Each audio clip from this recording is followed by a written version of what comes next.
Assalamualaikum warahmatullahi wabarakatuh. Kembali lagi di episode keempat dari Drama Overstay. Di sini saya akan bercerita perjalanan saya dari Indonesia ke Taiwan, apa aja yang perlu dipersiapkan dan proses seperti apa yang akan kita lewati. Jadi yang pertama itu kan saya beli tiket pesawat itu PP ya kemarin dengan biaya segini. Itu untuk satu dewasa, satu anak-anak dan satu bayi. Bagasi total kita dapat 70 kilo. Syarat untuk terbang adalah yang pertama PCR, yang kedua kita harus mempersiapkan kita akan karantina di mana dengan sistem online yang disediakan oleh pemerintah Taiwan. Websitenya ini jadi hdhq.mohw.government.tw. Di sini kita harus mengisi data-data diri kita H-2 dari sebelum keberangkatan gitu. Jadi di situ nanti ada kita isi nama kita, paspor, siapa aja yang bersama kita dan alamat rumah yang akan dituju. Terus kita juga mengisi sejumlah pernyataan kesehatan dari diri kita, apakah ada tanda-tanda gejala COVID dan lain-lain. Jadi pemerintah Taiwan menerapkan satu rumah satu orang. Jadi syarat untuk karantina di rumah itu hanya boleh kalau misalkan satu orang di satu rumah itu gitu.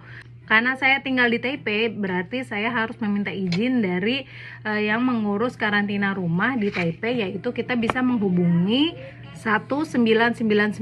Jadi waktu itu sebelum saya berangkat, suami saya udah nelpon nih bagian karantina di rumah yang ada di Taipei. Dari situ kita meminta izin untuk boleh nggak kita tinggal di rumah. Ternyata dari mereka boleh, dan dari mereka itu bilang kalau misalkan nanti ada police officer yang bakal ngecek rumah kita itu memenuhi spesifikasi atau enggak. Jadi kita udah kasih alamatnya segala macam. Oke, jadi saya ulang lagi ya, kalau sebelum kita terbang, kita mempersiapkan yang pertama tiket PCR dan dua mengisi website untuk kita nanti setibanya di Taiwan itu mau karantina di mana.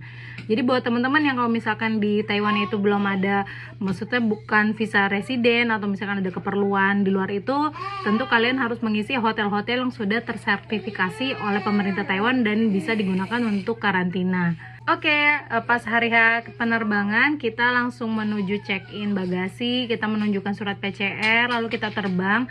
Di China Airlines sendiri, kita ketika pilih online ya, check-in online itu kita nggak bisa milih tempat duduk kan, karena dia udah di posisinya udah dijaga jarak gitu. Karena saya bawa anak-anak, jadi pas check-in alhamdulillah diizinkan untuk duduk sebaris gitu. Jadi kemarin duha deket jendela, saya tuh dapat yang di deket lorong atau aisle itu ya. Oh ya, untuk klinik tes PCR sendiri itu kalian bisa pilih yang di mana aja. Kemarin saya pilih yang di dekat rumah dan yang harganya murah.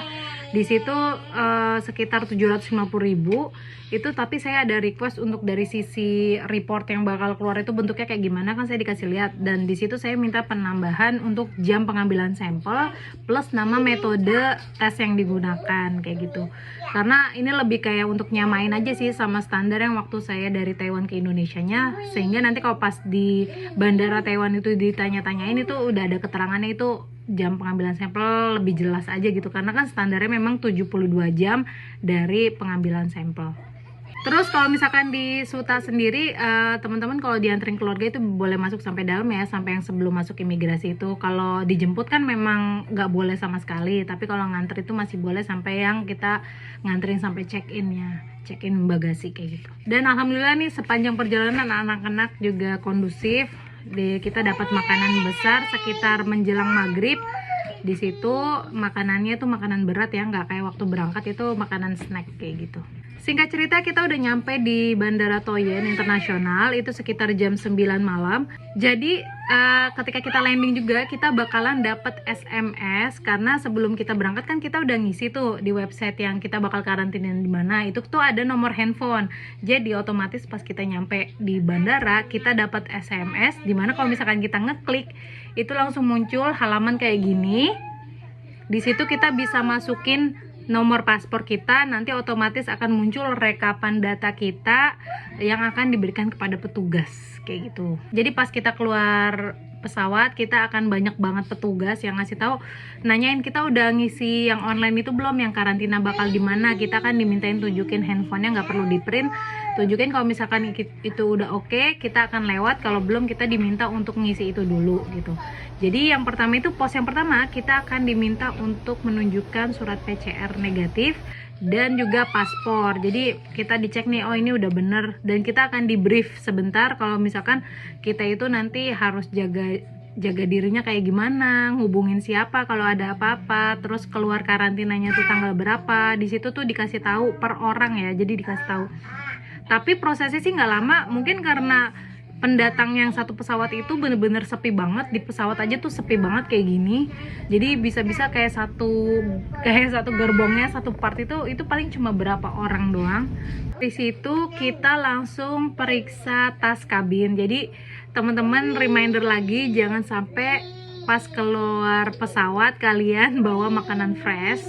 Jadi karena waktu di pesawat itu kita dapat banyak banget buah dan itu nggak habis, saya tuh emang nempatin di kotak makan kan, karena just in case anak-anak pengen makan, ternyata itu nggak sempat kemakan, dan itu ternyata pas ngelewatin X-ray itu nggak boleh, dan itu suruh dikeluarin. Jadi memang tas kabin itu diperiksain satu-satu detail, jangan sampai teman-teman ketahuan bawa daging juga ya, karena ini bisa kena denda. Kemudian kita akan melewati imigrasi.